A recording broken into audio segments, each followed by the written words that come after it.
10. Pincushion. Weirdly, Circus Baby has a physical feature that makes it feel as though she wasn't completely finished yet. She has pins sticking out of her arms and legs all around her, like she's some kind of animatronic pincushion. Not only is it creepy because it makes you think of a little clown girl with pins sticking out of her, but it also gives you that unsettling feeling that she's not finished yet, that there was still more work to be done on her. Like she malfunctioned and killed a little girl because there was still that work left, as opposed to being programmed for killing. But yeah, knowing William Afton, she was probably just programmed for killing. Number 9. Tall. Circus Baby is one of the tallest animatronics in Sister Location, which is terrifying to think about. She's literally a giant, scary clown baby. Circus Baby is, according to her blueprint that we see in Sister Location, 7 feet 2 inches tall. That's like really tall, like basket player level of height. Taller even actually than that. She's taller than Shaq. She also is heavy and not an animatronic that you'd want to fall on you, as she might actually crush you under her weight, which is listed at 585 pounds. Wow.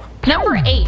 Ennard. Circus Baby was the mastermind behind the terrible endoskeleton animatronic that we know as Ennard. She helped to create and came up with the plan to help the animatronics escape via Ennard by having parts of them used in its creation. And of course, Ennard is the animatronic that either leaves Circus Baby's entertainment and rental inside you, or follows you home if you survive in Sister Location. Without Baby, there would likely be no Ennard, as she seems to be the brains of this escape plan as well. Number 7. Escape attempts. Speaking of escaping, near the end of Sister Location, when you enter the scooping room, if you follow Circus Baby's instructions, it will be revealed to you that Circus Baby intends to use you as a costume, like a skin costume, so that her and the other animatronics can escape Circus Baby's entertainment and rental. What you also learn is that Circus Baby knows firsthand that escaping the facility is not possible unless she is hiding in a human body, as it seems that she has in fact tried to escape before but is always returned. She says there is nowhere for her to hide in her standard form, or for the other animatronics to hide for that matter. It's scary to think what she could have accomplished during her other brief escapes before she returned to the facility.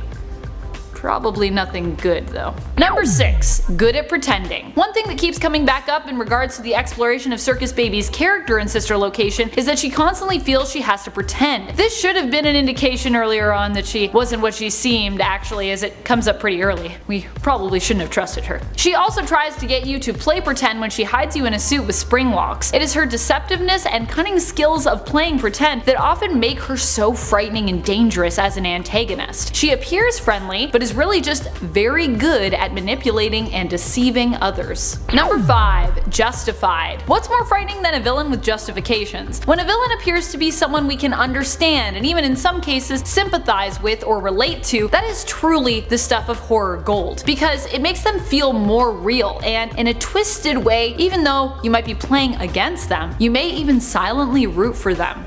In Circus Baby's case, and the case of the other animatronics belonging to Circus Baby's entertainment and rental, she wants to escape because she and her friends are tortured every night, constantly shocked by technicians who aim to force the animatronics into performing. They are trapped in the facility, and when they don't perform as expected, are either electrocuted, scrapped, or opened up and tampered with. Number 4. Killed Elizabeth Afton. In Sister Location, we learn that Circus Baby actually killed the daughter of William Afton, known as Elizabeth. Well, more, we learn that she killed a little girl who is later confirmed to be William's daughter, Elizabeth. Afton warned his daughter about playing with Circus Baby as she wasn't finished yet and could be considered dangerous. Circus Baby then confirmed what he said to be true when Elizabeth snuck off anyways when her dad wasn't looking to play with Circus Baby. Baby lured Elizabeth away from the other children with ice cream, which her body is capable of storing or producing. She then gave into the urges of her programming and killed Elizabeth with her scooping arm, devouring her. Number 3. Became Elizabeth Afton. As is custom often with the spooky animatronics from FNAF, after Baby killed Elizabeth, she took her spirit within herself, in essence becoming her somewhat. Elizabeth's soul then became trapped within Circus Baby and would remain trapped for some time. What we don't really know is how much of Elizabeth is actually still in there personality wise. Like, do we see any of that? But when Elizabeth died, she definitely lived on in some capacity through Circus Baby, or at least her soul did, even if we don't really get to see it. And it's believed that in Sister Location, the character you play as, Eggs Benedict, is Elizabeth's brother and William Afton's son, Michael Afton, who is attempting to save his sister's soul, which is why he takes a job as a nighttime technician at Circus Baby's entertainment and rental. or rental and entertainment, whichever way you want to say it. Number 2, she's gonna scoop you. At the end of Sister Location, if you follow Circus Baby's instructions, you will discover that her plan this entire time was to collect the consciousness of all the animatronics and use their parts to create Ennard. She then lures you into the scooping room and reveals, as Ennard, that she plans to scoop you next. Yay! Disemboweling you so she and the other animatronics within Ennard, within you, can escape the facility. Yikes. Number 1, Scrap Baby. In FNAF 6, Freddy Fazbear's Pizzeria Simulator, Circus Baby makes an appearance. After escaping the Circus Baby's entertainment and rental through Ennard and being regurgitated by Michael and then later kicked out of that animatronic collective, she ends up returning to her old form. But she has fallen into disrepair and as such has become the terrifying Scrap Baby, who honestly is more terrifying than shiny polished Circus Baby any day of the week. You will have the opportunity to salvage Scrap Baby for parts in the Pizzeria Simulator should you choose, and she is one of the animatronics whose trapped soul is freed at the end of the game, which in her case is the soul of Elizabeth Afton. Not my daughter. I couldn't save you then, so let me save you now. It's time to rest, for you, and for those you have carried in your arms. And it 10 sprung. So, this absolute animatronic genius, the technician that made the suits, handles the suit maintenance, and is explained to every employee that has to put one of these on the proper procedure and how, like, you don't get killed within the suit, ends up climbing inside in a panic in an attempt to make himself feel more powerful when he's facing off the ghosts of the kids that he killed, and then doesn't notice the moisture in the room, the leaking ceiling, just how wet everything is, which caused the spring locks to fail and replace every part of his body with metal. Wow. Which should have killed him. However, this lucky somehow managed to get possessed by someone who was so pissed at him that they kept him alive throughout all of his what should have been deaths because they just wanted William to keep suffering. Do you realize how counterintuitive that is? Like, the man literally wants to live forever and now you are enabling him to do so. Old Man Consequences is right. Leave the demon to his demons. Rest your own soul so that Afton can finally die and then actually suffer in hell for eternity instead of like the dream version you made up while he was recharging underneath the Pizzaplex. Or, I don't know, before he showed up to FNAF 6. Whatever you were doing, okay? Whenever you were torturing him, for all, like, with the fake hell that you made up, God, come on. And at 9, killed his kids. The worst thing that Afton has had to him, or had done to him by far, is getting his kids killed, but it's also not something that, like, someone did to him. Like, sure, he may not have directly done it, but his actions ended up resulting in all 3 of his kids dying, alright? So, yeah, that's why it's higher. Him killing Charlie got Fredbear's closed, which resulted in Circus Babies having to open, which made him dust off Baby and the other fun times, which were designed to kill in the first place. Then Baby ends up grabbing and crushing Elizabeth, resulting in her possessing Baby. He superpowered the jaw of the Fredbear animatronic to use the new Freddy Fazbear's, which ends up crushing his youngest son's skull, since that was not a spring lock failure, due to all the, you know, the spring locks not actually being active. That's a whole other point that I rant about way too much. And while you could argue that that was Michael's fault, why would he think that Fredbear's mouth would be that overpowered, alright? If I'm sticking my finger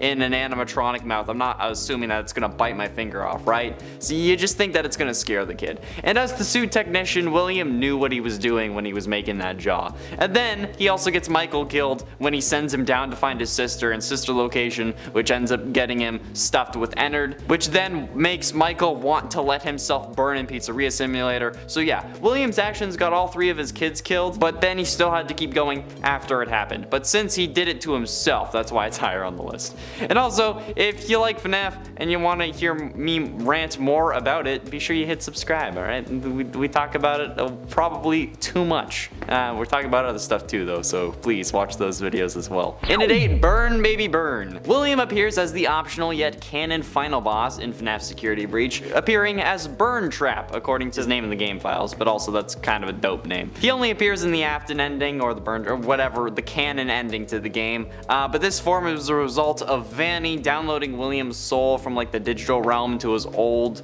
like hybrid abomination of an animatronic suit, like the endoskeleton that has still parts of his corpse, but also he's kind of upgraded with like a new arm and stuff, it seems. But also it's so convoluted that we can't exactly be sure what's going on. But he has his entire lower jaw ripped out.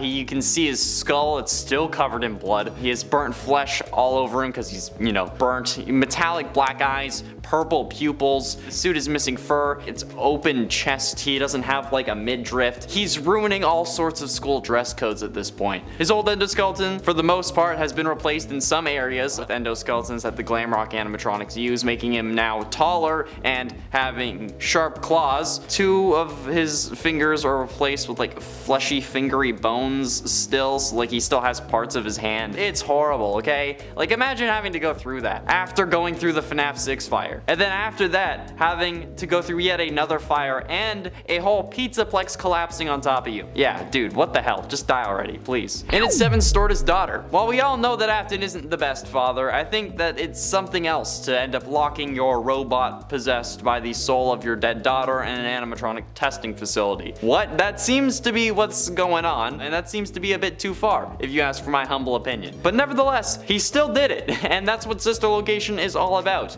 And William was even the one who sent us down there as Michael to find out what's been going on, and then we get shoved full of Ennard bits so that all of those homicidal maniac robots escape. God, did William like know about that plan? Because in FNAF 6, Baby says that she'll make her daddy proud. So was William's intent to send us down there so that Baby could escape? And if that is the case, why did he lock her down there in the first place? I don't know. I mean, like if she was your daughter, why not just have her like chill around the house? Sure, she's a 6 foot tall giant clown robot, but in the books, Baby was able to transform between Baby and a human looking animatronic at will, so why not add that to this version, and then you can have your daughter back, albeit a little bit more messed up, but like still more like you in the long run, right? This family's messed the hell up, and nothing makes sense. But there you go. It happened. It still happened. Wow, that's messed up, man. And it's 6 single dad. Alright, honestly, while he may have done some bad shit, we have to at least give Afton credit for being a single dad. In this economy, being a single parent sucks, okay? Like, yeah, sure, you love your kids, they're a blessing, yada yada yada, but come on, it sucks, okay? And especially considering how it seems like William didn't even want his kids, the fact that he kept them alive is... Wait a second, that's right, he didn't. One of the worst things to happen to William was becoming a single father because it did not help the kids. It definitely ended up being worse for them, but no matter what way you slice it, William suffered as well. If he didn't want the kids, he suffered because he had them. If he wanted them, he suffered because he had to watch them die and it was his fault. If he didn't care either way, his remaining son decided to dedicate his entire life to undoing his father's work and ultimately tried to kill him. It's a whole thing. Michael didn't even consider nursing home, okay? He was like, nope, straight up to the big shuffleboard game in the sky for you, old man. Or, I guess maybe the one probably downstairs. Side note, some people think that hell's a punishment, but like if Satan wants us to sin, why would he punish us for doing what he wanted, right? It feels like we'd be rewarded. Afton's probably just like bumping, just chilling with Satan. Halfway through into number 5, Princess Quest. The whole reason that Princess Quest was a thing in Security Breach was to lock Vanny's consciousness away, or to lock the Vanessa part away, and prevent her from regaining control of her own body, okay? So why did William create, or allow for the creation of a fail-safe that undoes all that work and allows for her to escape? I mean, sure, like they didn't expect the kid to come along and figure it out, maybe, but given the track record of everything that's happened, you'd think that Afton would have smartened up after at least 40 years, but you know, I guess not. That's like having a self-destruct button on whatever thing you were gonna use to take over the planet or whatever. Or like if any superhero had a take all my powers button just like on the suit. Okay, why give it away to fail? Is that just the neurodivergent in me coming out? But like still, this is one of the dumbest things that William has done and probably the 3rd dumbest overall. But it's seriously, dude, like why have a way to undo your evil plans? That's one of the most ridiculous things I think in this story. Alright, I get that it's like so that we can save her and have a good ending from like a gameplay perspective, but that ending isn't even canon. So we could have done without it. It's just one of the dumbest things known to man at this point. And if this is on the list of worst things that happened to Afton, you know this man is bad. Most of the that happened to him is his own fault. Honestly, like straight up, it's his own fault. And for possessed. Assuming for this scenario that Cassidy is the one you should not have killed. This was one of the worst things that William had done to him. Or maybe he doesn't consider it a bad thing. Like I hinted at earlier, like maybe he didn't think that getting possessed by Cassidy is bad, since the one you should not have killed after all is still keeping him alive. They're doing it as a way to make him suffer, or at least they were making him suffer until sometime between FNAF 6 and Security Breach. So since it's potentially a bad thing, but also could be considered a good thing depending on the angle, it's kind of like midway on the list. But even if he does consider it to be a good thing, or if Cassidy doesn't end up being the one you should not have killed, killing those 5 kids and making the missing children's incident a thing, it was a bad thing, since it caused basically everything else in your life to go downhill. And he does end up suffering extremely only because of that kill and the others. Plus, it means that the law was keeping their eyes on you, because, you know, kids died in your establishment after a couple of your kids had died. The missing children's incident wouldn't be something that he'd considered a good thing in that regard, but probably he would have considered it therapeutic. Getting close to the end at number 3, Henry. Why did you think that killing Charlotte wouldn't have any consequences? You killed your business partner's daughter. That is gonna be pretty obvious to him, especially when he was already suspecting that you were up to something. Like, he took extra care to protect her. Well, extra care, that's a whole other thing, but she still died. That's gonna be a vengeful father if I've ever heard of one, and he hasn't even needed vengeance yet. After you know that he's after you, or he seems like he's after you, you don't kill him next? Killing Henry could have done wonders for your criminal career. I mean, like, yeah, the cops were already suspicious of you, but as long as they can't find a body, you're gonna be clear again. They didn't arrest you for the missing children's incident, alright? Especially a jury who needs to be convinced beyond a reasonable doubt that you are the killer. If there's no body, there's no forensic evidence. And again, they didn't put you away for the missing children's incident, so like, just off Henry, and then you can stay yourself, or even stay Springtrap, and then not get burned 3 times, and Michael would still be alive, and you wouldn't have had to deal with FNAF 6. Just a whole lot of stupid. But ultimately, in at number 2, Robophobia. This is literally the phobia that this game is made for, and like, sure, it wasn't actually the reason that the game was made, like seriously, but this fear is perfect for these games. And while sure, the thought of mannequins can creep anyone out, Robophobia is literally the fear of robots, and is surely the bread and butter of not only this series but for William as well. Because William must hate animatronics with a passion at this point. Since his victims possessed them, he got spring locked by one, he can only survive by being in one thanks to his consciousness seemingly being sentient code. But I mean, like, come on, that's ridiculous. If he isn't scared of robots, that would be a miracle, and I think that he kind of deserves to be scared of robots too, since, you know, he's combined with one, and that would make him in constant horrific terror, which is something that I think we would all love to see, but also would fuel him because of the constant agony that he would be feeling. So it would make sense, and understandably so, because I mean, if I was killed or should have been killed by a robot and I am now part robot, I would be pretty terrified of them. So yeah.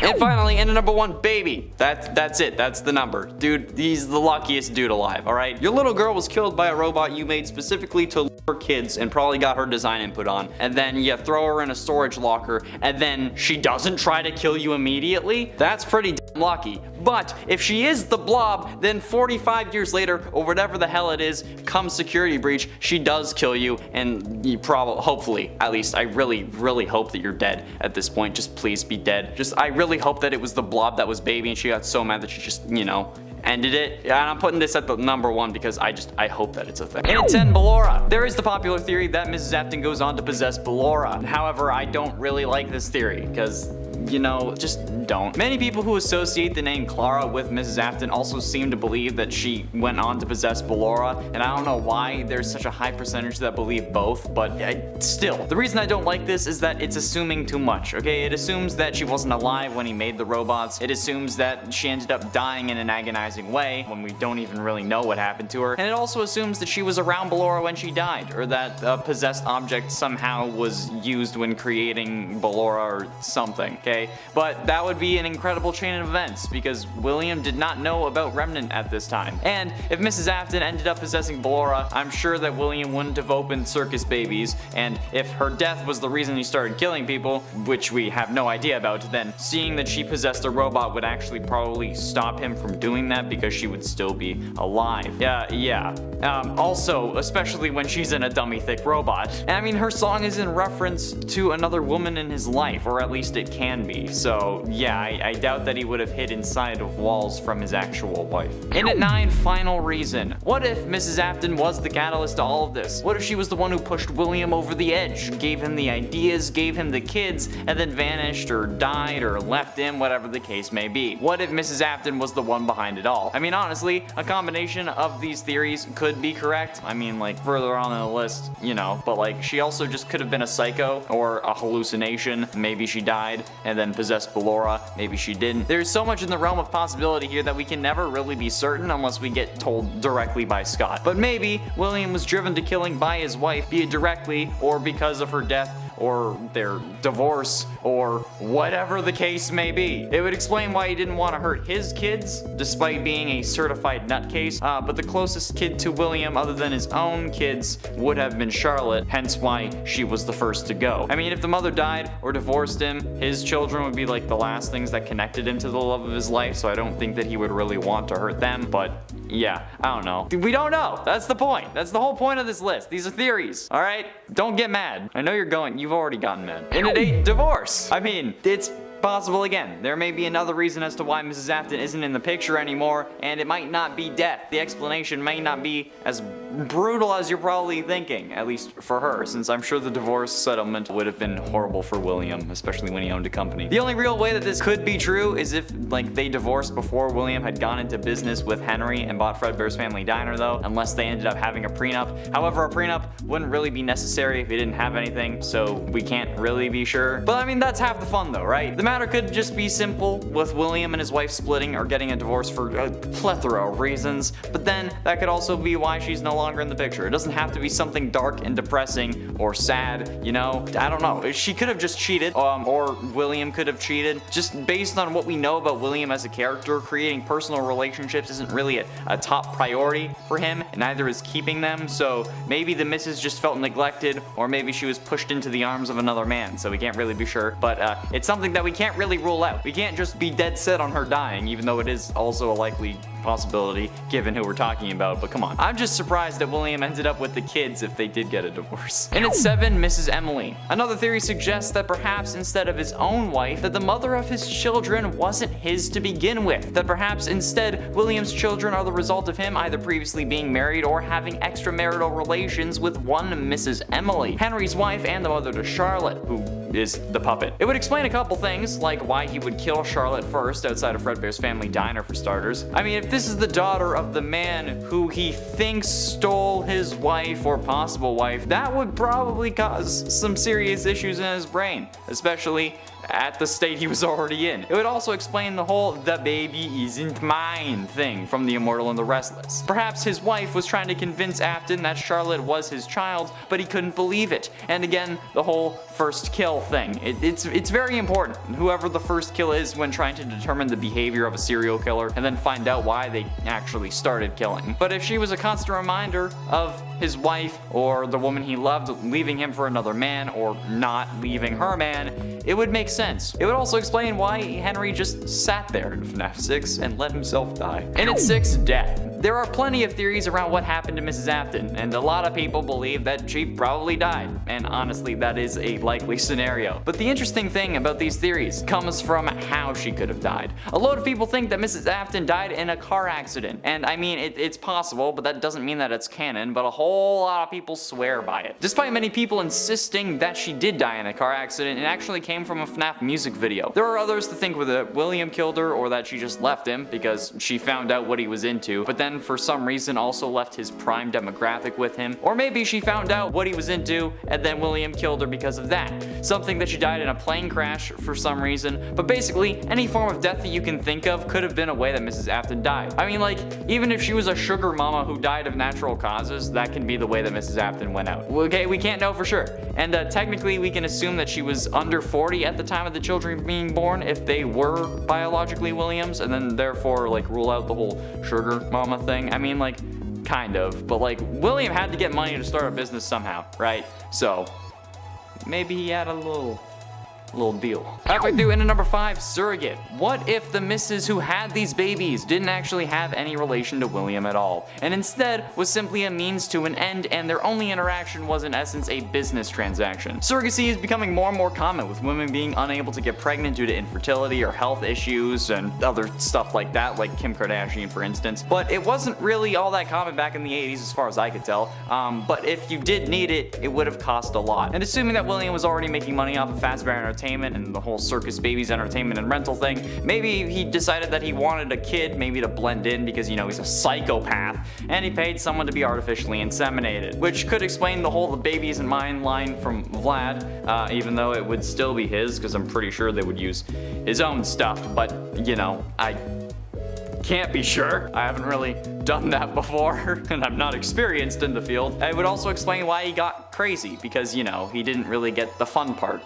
Moving on. In it for psychopath. Then there's the possibility that she's also just a psycho as well. However, it doesn't really mean that she was committed to the same goals as him. Maybe she just wanted to go nuts and kill as many people as she could, but then William was like, no, babe, we gotta kill the younglings first, like Anakin Skywalker. Or she was just the inspiration behind his delirious schemes. Maybe she was even the one who gave William the idea about finding the answer to life and death, or whatever he started doing. And the closer the kid was to the beginning of life, the more answers maybe he could get. I mean, it's a stretch and it has no evidence, but you know what? So do half of these theories, but people still swear by them anyway, so you know what? It's possible. The possibilities with a character we know nothing about are endless, so literally anything is possible. Like, William could have even started killing after she died because he wanted to complete her goal, and then that's why he possesses Vanny, because he reminds her of his wife, and yada yada yada, alright? Who knows? Maybe he taped a penny above the door frame to bring him wealth, you know? Yeah, that's personal experience, because I'm still broke. Getting close to the end, in number 3, Vanessa. The classic Vanny is Mrs. Afton theory. Now, I know that this is definitely not true, since Vanessa is way too young to be Mrs. Afton, unless she somehow got like a chug jug from Fortnite, or like an immortal potion or something, but hear me out. If Vanessa turns out to be a time traveler at some point, which would be absolutely ridiculous, but you know what, so is FNAF at this point, could she be Mrs. Afton? Or better yet, could she be William's granddaughter, thanks to my theory about a 4th Afton kid? Or straight up, maybe Vanessa is Mrs. Afton's other daughter that she had years after leaving William. I don't know. She could have been in her mid-20s when she married William, especially if it was for the money, and then she could reasonably have a kid at this age in 2021 if the game does take place when it came out. I mean, it would certainly be pushing it in the series, but I mean, it does have a time-traveling ball pit, and possessed animatronics, and possessed people that can't die. So yeah, I don't think that this is too far out of the realm of possibility. I also included this number for the thumbnail because that's going to get so many clicks if I actually choose to go with it. But ultimately, in at number 2, doesn't exist. Is it possible that there was no Mrs. Afton to begin with? Yes. Like I said, anything is possible. William was already crazy at this point, and maybe he created the delusions of him being in love with this woman, who then he made her image into a robot, and then he paid for kids, or maybe he made kids as robots and then he ended up adopting maybe as well. Who knows, okay? He's the single father of a large company like Fazbear Entertainment, so I'm sure getting kids could actually be kind of easy, but then again, he's a male and they're less likely to actually be approved. Who knows, okay? It's all about the connections that he had, and maybe he got to skip a psyche eval because, you know. This would put into question, like, the whole animatronics thought Michael was William at first kind of thing, though, because, you know, he wouldn't look like him at all because they aren't related. Or maybe this is only further proof that Mike is a robot, because then people are like, oh, William, since when do you have a teenage son that looks just like you? You adopted that thing. I don't know. Who knows? Nobody. That's the point. That's the whole point of this list, okay? Let's move on. And finally, in at number 1, Clara Afton. The name Clara Afton has to be one of the most annoying things in FNAF history for me, okay? Because nobody treats it like a theory despite that being all it is. The whole Clara Afton thing is just very outlandish because it's a name that doesn't mean anything, and it doesn't really belong to anyone. Because, like, what? It comes from The Immortal and the Restless, and it's just a character in the show. Like, the other person's name is Vlad, who's wearing purple, so like, is William supposed to be Vlad? That's the same form of logic that you're going with. If we're going to say that the character from Immortal and the Restless who is named Clara is meant to represent the mother, fine, but like, that would mean that Vlad would be William's real name. So we can't really assume that Clara is supposed to be the mother's name. It just wouldn't really make sense for that context. I also believe that Clara is supposed to represent a mistress that William had, and then that's where he got his children, but you know, we can't really know. But that's the whole point. Number 10. Appearance. It is possible that Vanessa's appearance could hint at her connection to the Afton family. Many have said that she resembles Elizabeth Afton quite a bit, who appears to have somewhere between blonde and ginger-colored hair, more like a strawberry blonde in my opinion, and green eyes. Vanessa shares these features, and her eyes are a very standout green color. Because of this, we could consider that she might be related to the family in some way, considering she shares that appearance. Does she resemble Elizabeth so closely because perhaps she is her mother? And has Elizabeth been born yet, or are we meeting Vanessa Afton before she was married and had children? Where this takes place in the timeline, or which reality even, obviously plays heavily into helping us lock in our speculations as bona fide facts. But also, that timeline's a mess, so good luck with figuring that out. Number 9. Our hero. Another reason that Vanessa could be related to Afton is that we could see her be taking on the role of another daughter or some other relation. Perhaps she is the twin sister of Elizabeth who lived and who up till now we did not know about. Vanessa does seem to be possibly following a trajectory similar to Michael Afton's as a hero who is aware of the danger around her and who is set out to stop her father's work, put an end to it, and free those who have become his victims. Now, in this case, not necessarily saving her possible other sister, Elizabeth, who's already been freed we believe at this point, but instead the child known as Gregory. However, it is possible that this is just what Scott Cawthon wants us to think, but is setting us up for a huge reveal in terms of Vanessa's true allegiance and identity instead. That good old misdirect. Number 8. Elizabeth Afton. The other theory is that her appearance resembles Elizabeth Afton because she is her, but the reason why we know this isn't true and can be dismissed is that we know her name is Vanessa, not Elizabeth, and we know her age is 23 from a scrapped email found within the code of special delivery. The email lists her as Vanessa A, 23 and working in the security department. Well, it just says security, but I'm assuming it's the security department. That has to be our Vanessa, right? I mean, it would be too strange if it were some bizarre coincidence. Also, Scott loves leaving little Easter eggs for us, so it seems likely that this description is meant to belong to Vanessa from Security Breach, who we see as our security guard. So this would then imply that Vanessa is 23 years old, which means, unless this is some alternate virtual inspired version of Elizabeth recreated in a game, something like we saw in Help Wanted, that she couldn't be Elizabeth, as Elizabeth died when she was young. So we can dismiss that theory that her resemblance means that she is actually Elizabeth somehow and not Elizabeth's mother. Number 7. Robot Elizabeth Afton? I know I just said there is no way that Vanessa could be Elizabeth or be directly connected to her without being her mom, but hey, let's play devil's advocate for a second. After all, if we think back to the timeline and all the hints that a lot of the events in the games took place in possibly like the 70s or the 80s, it seems unlikely that in 2020, where this game seems to take place, Vanessa could be Elizabeth's mom. I mean, when was Elizabeth born?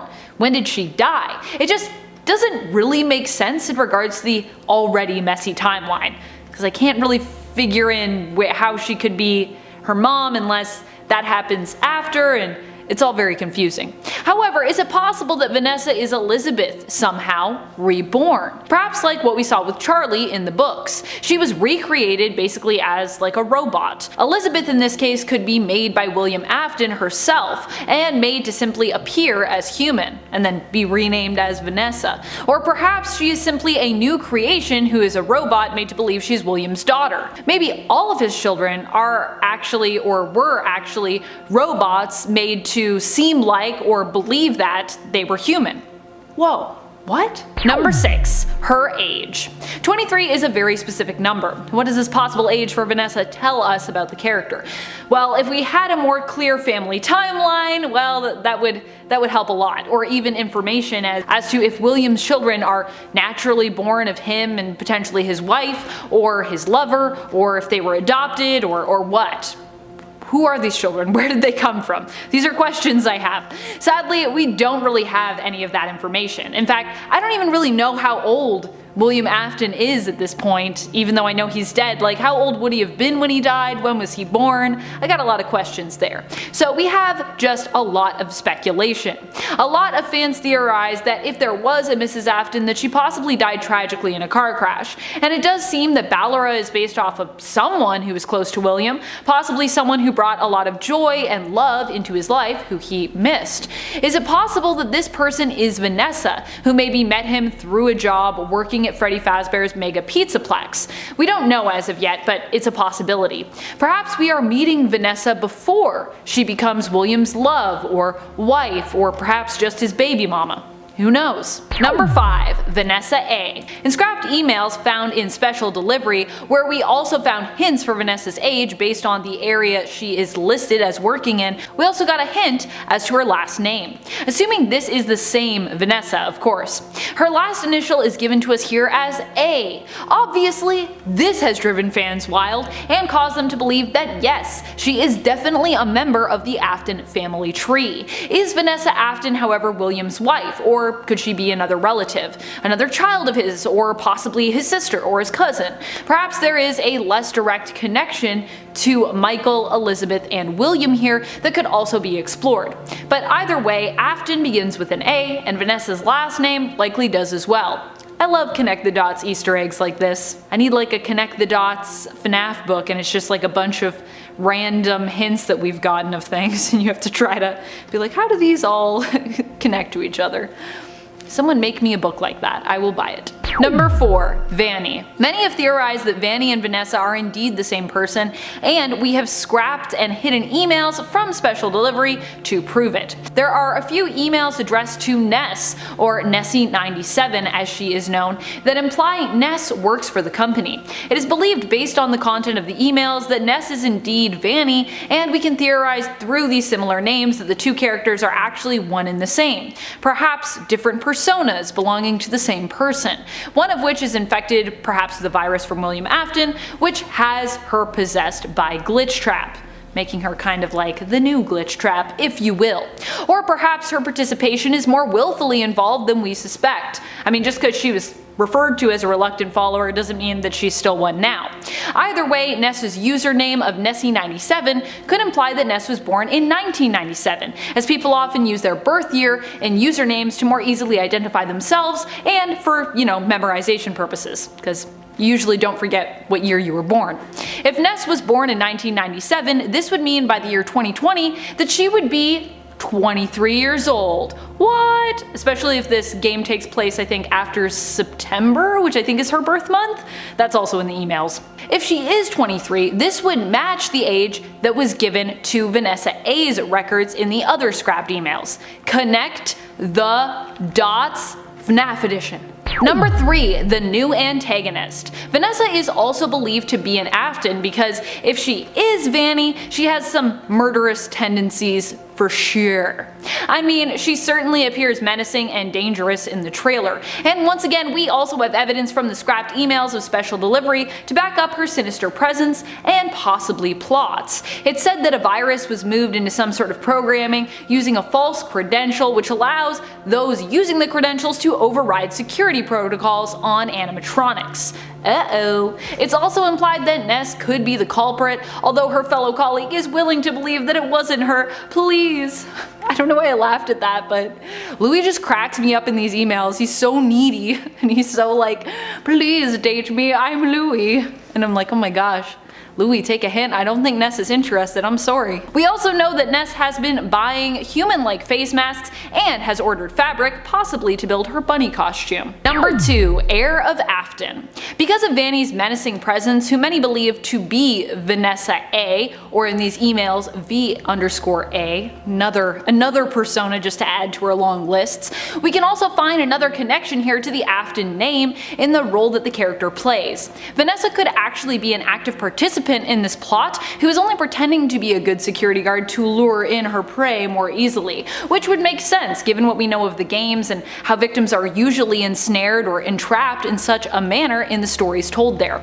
Because of this method, it is possible that Vanessa could actually be the heir of William Afton and either be taking up his last name in honor of him, and maybe she's not directly related, or she could actually be a relative of his, a daughter who has taken up the role of carrying on her father's vision, taking his place as the resident mass murderer of the Freddy Fazbear franchise. Number 1. Animatronic Master.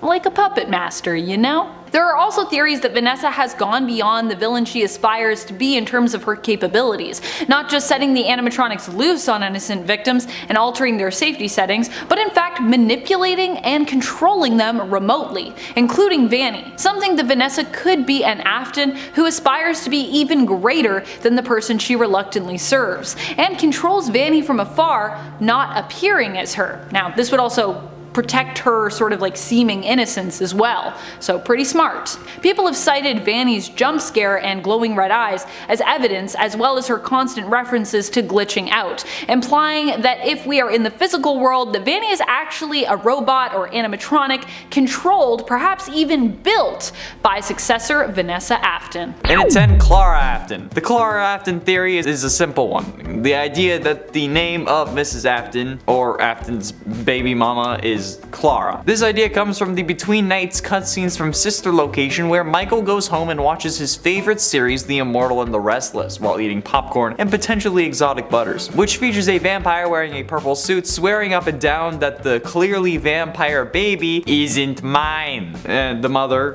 of the child in this scenario is named Clara, which instantly people latched onto and are now adamant about it being the mother's intended name. And while yes, it's certainly possible and is fairly on brand with FNAF logic for lore at least, we haven't really had a name reveal this subtle before in the games. We got the names of the 5 missing kids outright. William was mentioned by name at the beginning of this game. Michael said his name at the end of this game, and I don't think that there's really been any subtle name reveals aside from Cassidy, but that takes place outside of the game series. Plus, the vampire's name is Vlad, not William, which could also easily be a reference to Danny Phantom if you want to play the whole game like that. Like, I don't know, I just don't think that the mother's name is Clara, but it's still a theory. In at 9, the Blob. The Blob is an amalgamation of various animatronics that appears in FNAF Security Breach as a secret antagonist. The Blob's main head has a mask identical to that of Funtime Freddy, but with black eyes. It also appears to be some larger version of Molten Freddy after the Pizza Simulator fire, but with more animatronics than those who were present in that fire, somehow. With parts of Baby, the puppet, which were both there, and then Chica, Mangle, Bonnie, and several Endo Mark IIs. But thanks to the Fazbear Frights books, we may know who this mysterious giant blob is, or was going to be revealed to be. While yes, the game released on December 17th, 2021, that was not the original intent. The original intention was for this game to come out in like 2019, I'm pretty sure. But then various delays and expansions to the game ended up causing the game to come out 2 years later. But those game delays didn't delay anything else, which meant that the Fazbear Frights books kept their schedule, and a similar creature ended up appearing in those books, which was ultimately controlled by Elizabeth Afton, who is possessing Baby. So, could this blob be Elizabeth coming back? Or maybe not, since Baby's eyes aren't lit, and it seems to prefer the face of Funtime Freddy. In at 8, Fake Hero. Michael Afton is a troublemaker in my mind, alright? Like, sure, he seems to be playing the good guy, going after his father, but really, Michael, to me, just seems fairly entitled. Sure, he says he's trying to right his father's wrongs and whatnot, but looking at him, he's not really doing doing it because he's a good person. He's doing it because he feels bad and not because of some higher noble purpose. He blames himself for getting his brother killed, which is understandable, but also this subsequently means that anything he does, he's doing to make himself feel better about his mistakes, because in the end, nothing will really bring his little bro back. And he doesn't even really have the gall, the nuts, the cojones to actually stop his father once and for all. He says he's going to come find him, but when he does find him in FNAF 6, he doesn't burn the place to the ground to stop him. Henry's the one who does that. Henry's also the only one willing to sack up and actually try to stop William. And that just shows how not serious Michael is about this. If he really wanted to make sure that William was stopped, he wouldn't have let himself burn in the FNAF 6 fire, okay? But he does. He lets himself burn so that he won't have to feel the regret of hurting his brother and the curse of knowledge since he knows what his father's doing. And in 7, Golden Freddy. Some people believe that the one possessing Golden Freddy is Crying Child. This is mostly based on the It's Me hallucinations from FNAF 1 and the reveal that the older brother has been our player character over the first 6 games in the series, excluding FNAF 4 and potentially others depending on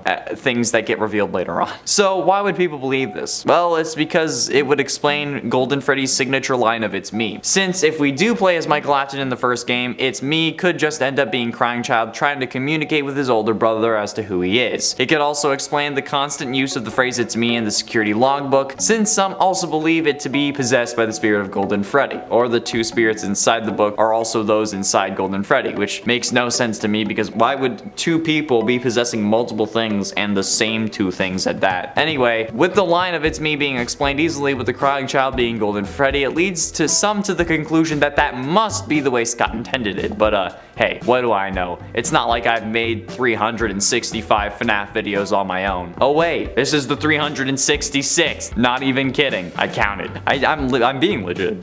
Like, this is my 366th FNAF video. And at 6, Imposter. Sus. Some thoroughly believe that this Burntrap animatronic, this new version of the Spring Bonnie animatronic, to not be William Afton, and instead possibly Henry Emily, William's business partner and the father of his first victim.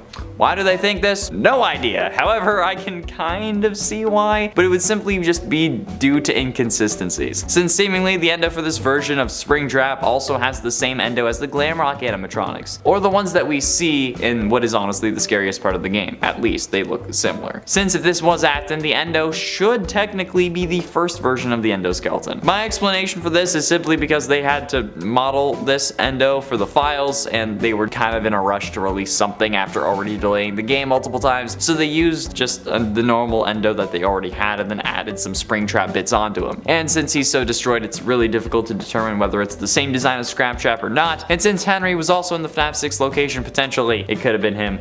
But again, I doubt it. Halfway through and in number 5, death. These are the things that I tend to come back to when I'm talking about Mrs. Afton, but really, it's only because that's all we have to theorize about her. The possibility that Mrs. Afton died in a car crash is very possible, yet the idea that she did is so unfounded and really only has grounds in the FNAF music video world, like the original FNAF music video song world, you know? Particularly the Living Tombstones, since this seems to be where this idea originated. Not an animated Minecraft music video like I've been thinking, which honestly kind of shocked me, but either way, there isn't really any real evidence in the game or in any real part of the lore that suggests she died in a car crash. I'd say none that suggests that she died at all, but it's FNAF, so I feel like that's a pretty safe bet. But other than that, there's really no explanation as to what happened to Mrs. Afton, and people still treat what they've seen other people say online as fact without checking it out for themselves. Like, one person believed that the whole music video thing was right, and then they posted it on Reddit, and then one person read that and thought it was canon, and then it just grew from there, and now a load of people believe that this is an idea without even knowing where it came from. It came from a music video, guys. It's not canon. And at 4, Vanessa. In the best ending, there are quite a few confusing moments. The most confusing one, for me at least, is the idea that Gregory would go get ice cream with Vanessa when she's done trying to kill him, because,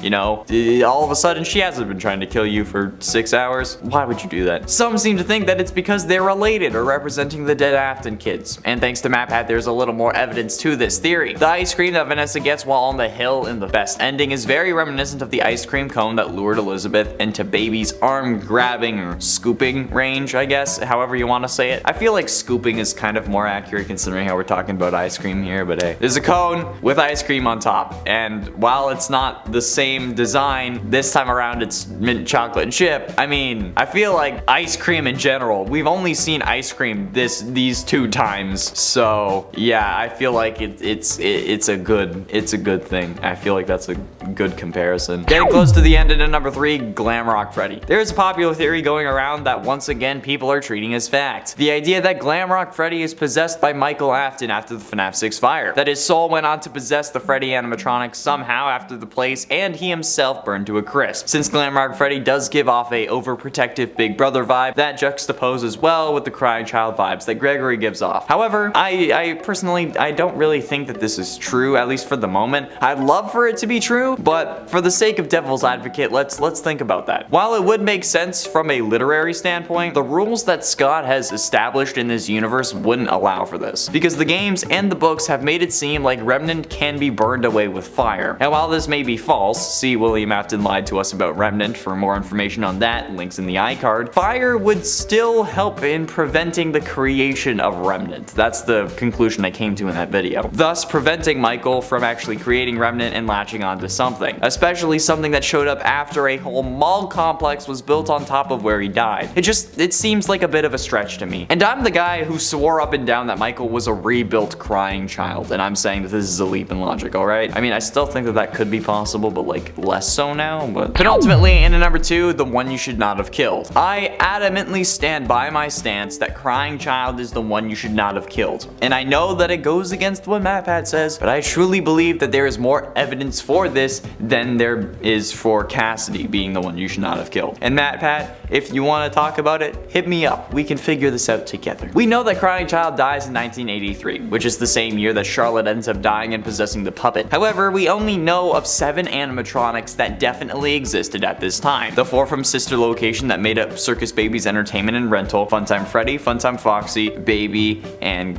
Ballora, and then possibly Funtime Chica, but that's a whole other thing. Since those are said to be some of the first robots that were made according to the FNAF AR Fast Facts, the Spring Bonnie and Spring Freddy animatronics that are used in FNAF 4's location, and the Freddy used in the location that Charlotte is watching from the outside when she gets killed. There is no clear golden Freddy that Crying Child could have possessed, not taking into account potentially Fredbear being golden Freddy, but proportions kind of negate that. The other minigames from FNAF 2 don't count as well, since we can't really be sure what year they take place in, and aside from no golden Freddy, there is no animatronic around for Crying Child to possess when he dies in the hospital, unless William is just the absolutely god-awful, most atrocious father, and the hospital would not have let that happen, just saying. And finally, into number 1, Bonnie. This is an interesting theory from Reddit user Was That the Bite of _87 on the Game Theorist subreddit. The post didn't get much love, but it was certainly interesting. Was That the Bite of 87 asks if the Burntrap animatronic is using the disassembled Bonnie endoskeleton. Quote from the Reddit post: "So I have a theory that Burntrap is using the disassembled Bonnie robot. Let me explain. So you know how Burntrap has an intact animatronic foot even though no other Springtrap or Scraptrap ever had them? Management might have disabled Bonnie, and there could have been a body of a glitch trap infected person in there, which explains the dead rotting corpse, and Afton could have taken over but is weak, which explains why he still needs a recharge station. That is all I have for now." And you know what? This is actually pretty decent, and MatPat also talked about this theory. However, considering how Afton's body is in the robot, I don't even think that he using someone like possessed by a glitch trap, I don't think that he would move his corpse. I feel like that's a bit of a stretch. Like, it wouldn't really be necessary if his consciousness is in glitch trap, and I don't think that any reluctant follower would be willing to move a rotting corpse. You know, like if Afton's body wasn't in the robot, I feel like this would be really solid. But even if he has claws, his body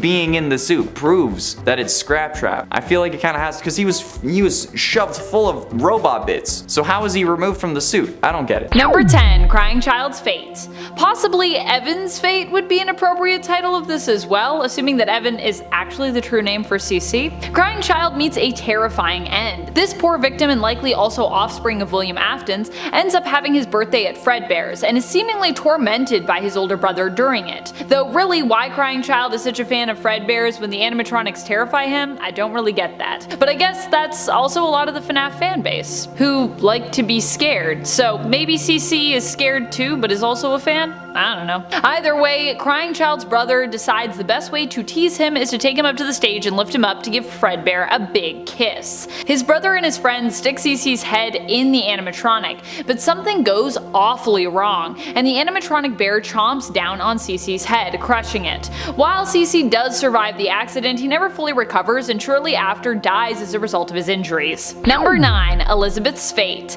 Elizabeth probably is one of the saddest stories of all of the Afton family members. When she was young, all she wanted to do was play with Circus Baby, the animatronic that her father had supposedly made for her. Unfortunately, this didn't end up working out. Well, it kinda did work out, but not in a good way. William told her both that he'd made the animatronic for her, but also that she should be cautious around it and that she would need to keep her distance. Kinda some contradicting stuff there, Mr. Afton. In the end, Elizabeth snuck off to play with Circus Baby, being lured away from the group by ice cream. She then ended up being devoured by the animatronic. And friends, before we move on to this next spot, if you are loving this list and you want more lists on the Afton family and all of the mysteries within the Afton family, because there are many, please be sure to let us know by giving this video a thumbs up. I love diving into all the mysteries and all the horrors. Number 8. Circus Baby. After her death at the hands of Circus Baby, Elizabeth would actually become one with the animatronic, with her soul possessing it and going on to live within that animatronic. Elizabeth's soul would then become trapped within Circus Baby. In Sister Location, it seemed as though the knowledge of his sister's fate was what inspired Michael Afton to get a job at the underground facility,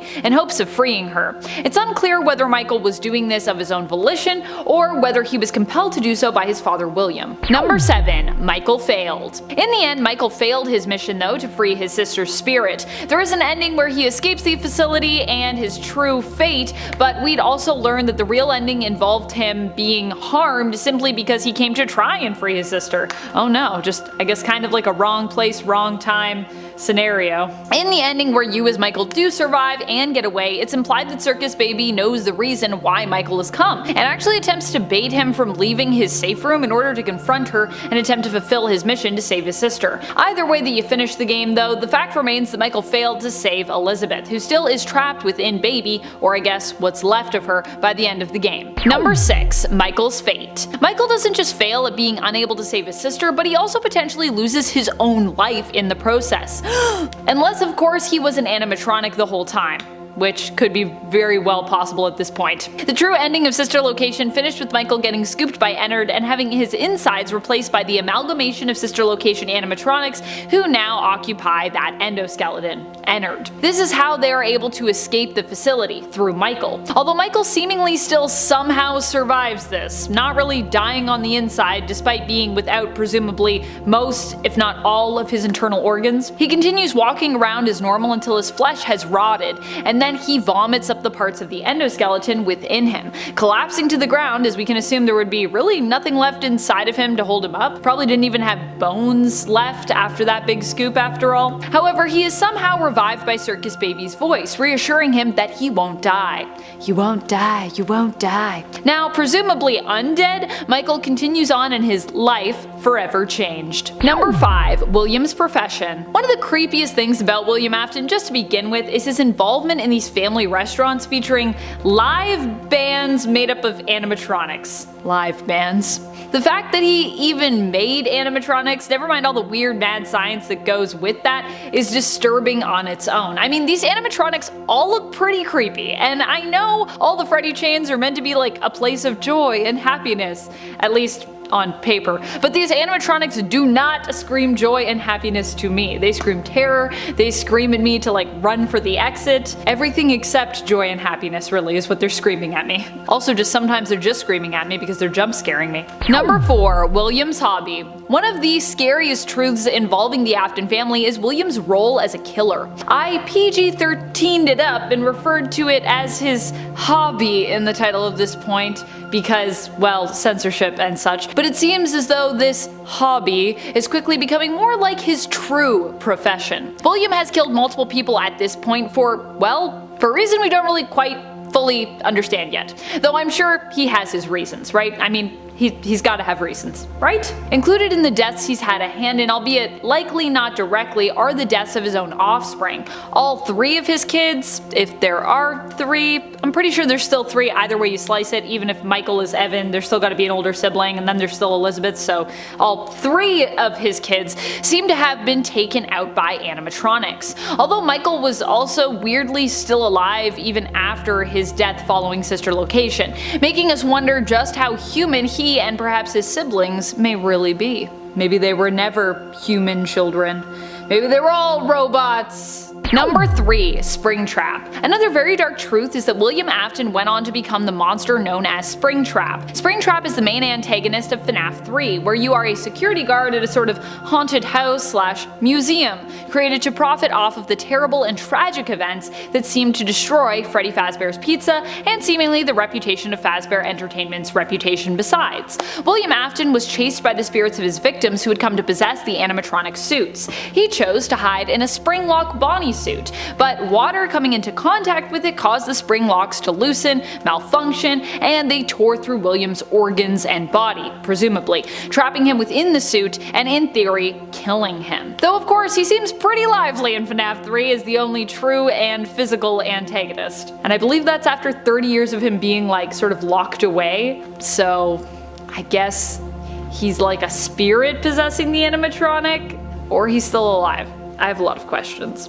Number 2. Stitchwraith. When you really think about it, William was even involved in the creation of Stitchwraith, which is pretty astounding and also horrifying. According to the Fazbear Frights book, William was the one responsible for Andrew's death, and Andrew is one of the souls who would go on to possess or become the Stitchwraith. Initially, Andrew tied himself to William, preventing him from dying in an attempt to torment him. You'd think making your killer immortal would kinda be a bad idea, but I guess Andrew's whole thing was more selfish, not really caring about preventing any further killings or deaths, more wanting to make sure that William lived on so that William could suffer ever more. We learn of Andrew's story in The Man in the Room 1280 from the 5th Fazbear Frights book, Bunny Call. Number 1. Immortal William. Despite the fact that William has seemingly died multiple times, it appears that he must somehow be immortal. Whether that's thanks to Andrew, even after Andrew left him, or is something that William did to himself, or is perhaps just a coincidence. Every time William seemingly dies in the FNAF series, he comes back. He's as resilient as Michael Myers at this point. He just dies and he keeps coming back no matter what.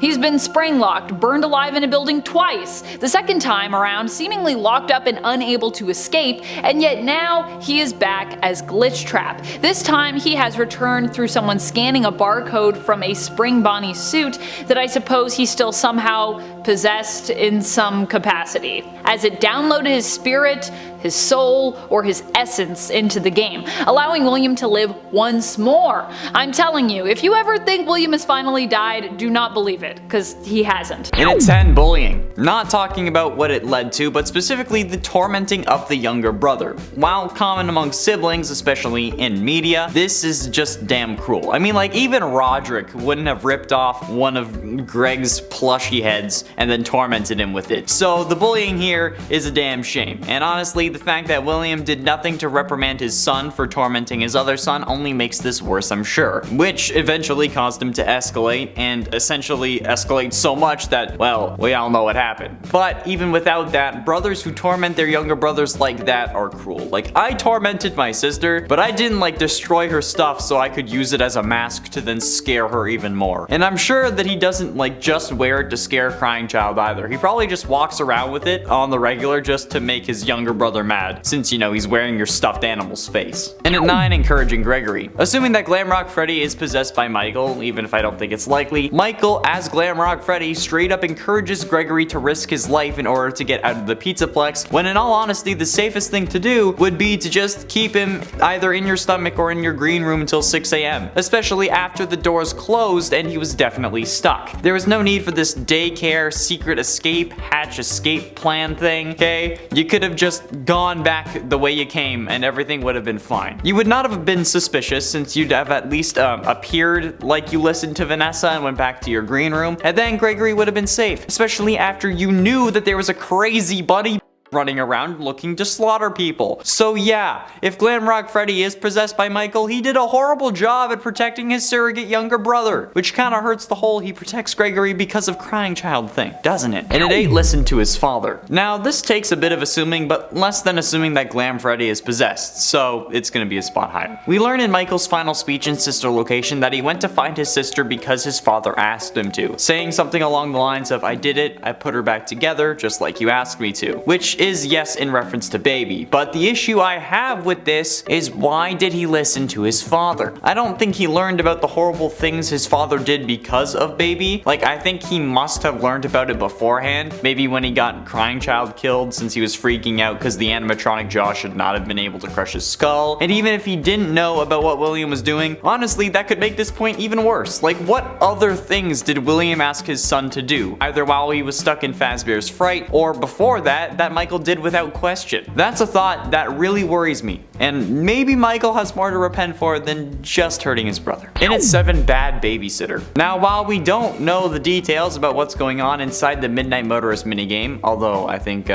we kind of figured it out, link to that video is in the iCard, I think it's safe to say that this is the Afton family, and particularly the Afton males. Seemingly, Michael was babysitting Crying Child while their father was at work, but Michael was just watching TV and not his little brother, which allowed his little bro to break his window and go to the pizza place yet again, which I'm sure made his father so angry that when he got his son back home, he wasn't the nice father I'm sure he pretends to be. So Michael's negligence ended up getting his little brother in trouble and God knows what else, because all he wanted to do was watch his show, which is possibly Immortal and the Restless, which makes this even worse because it's a fucking soap opera. And before any of you get mad at me and tell me that this isn't freaking Michael, okay, the one who tells William to go easy on Crying Child is most definitely Michael and not William's wife, since this is after William started killing, so his wife was gone. Plus, it's the same gray shirt that Michael wears at like literally all the time, and he's in front of the same TV that we sit in front of in Sister Location. That's about as clear cut as the series gets. In its 6, Walking Corpse. Now, Sister Location also ends with a scene of Michael walking around town literally purple and smelling god awful. Some see this as his body rotting thanks to the animatronic parts inside him. I like to think that it's because the robotic parts inside him are beating up his inside so much that it's causing severe bruising, because never have I once seen a decaying body be shown as purple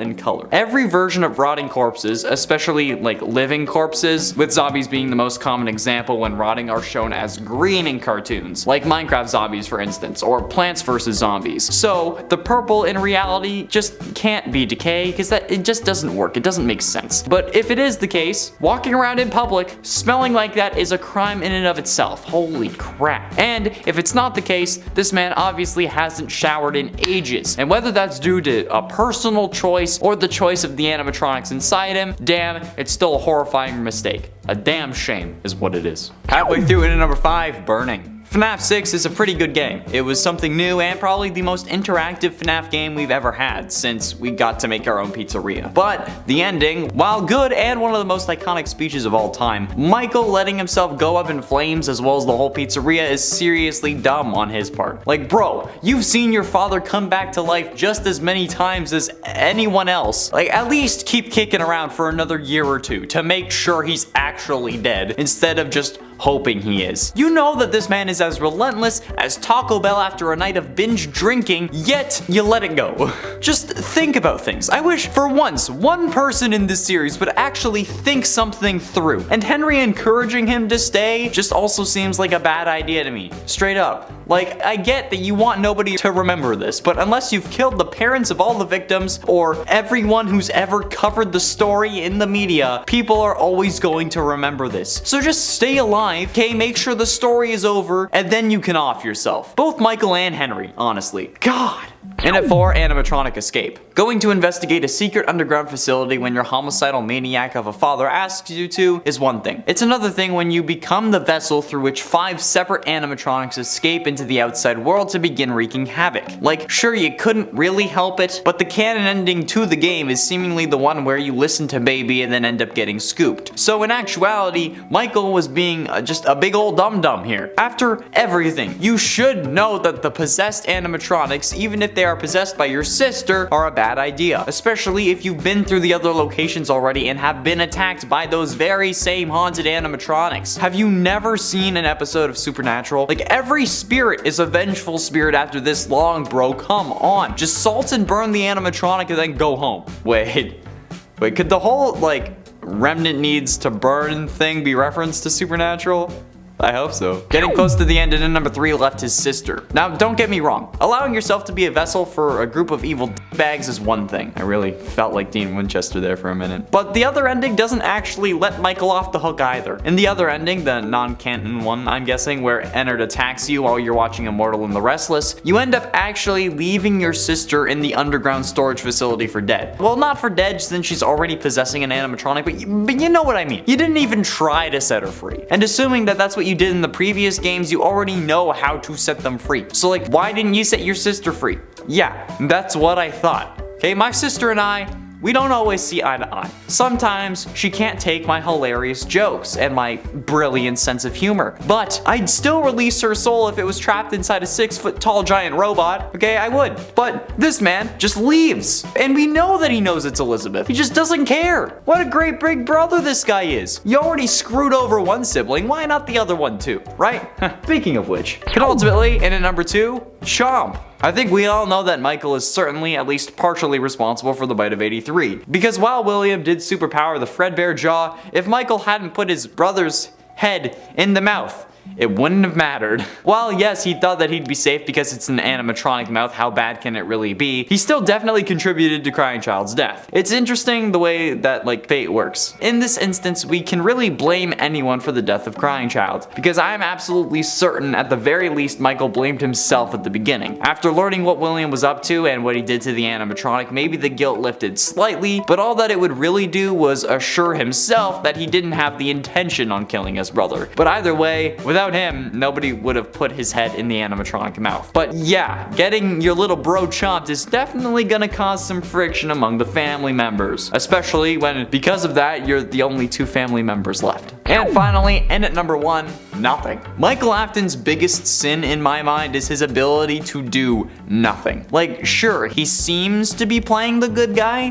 going after his father and trying to undo his deeds, but really, Michael to me just seems like he's been playing hero this whole time while not actually doing anything. Sure, he says he's trying to right his father's wrongs and whatnot, but looking at him, he's not doing it because he's a good person. He seems to be doing it because he just feels bad and not because of some higher moral code. He blames himself for getting his brother killed, which subsequently means that anything he does to try and fix that is just to make himself feel better about it, because in the end, nothing's gonna bring his little brother back. And if anything, the FNAF 3 happiest day minigame is because of Henry, not Michael. And you know what? This guy, he doesn't have the balls to actually end his father once and for all. He says that he's gonna go come find him in the final scene of Sister Location, but then when he does, he's not the one to burn the place down, okay? Henry's the one who does that. Henry is the only one who's able to actually sack up and do anything about this. I mean, he does it in a horribly stupid way, but he still at least does something. If Michael really wanted to make sure that William was stopped, like I said earlier in the list, he wouldn't have let himself burn. He would have stayed alive, made sure that his dad was dead, made sure that his old man had kicked the animatronic-filled bucket, and then offed himself. But he lets himself burn so that he won't have to deal with knowing what his father did and live with the regret of hurting his brother. So, yeah, he didn't really do anything. That's all the time we have for today, friends. Thank you all so much for watching. I have been Sean Monroe, and I'll see you in another video.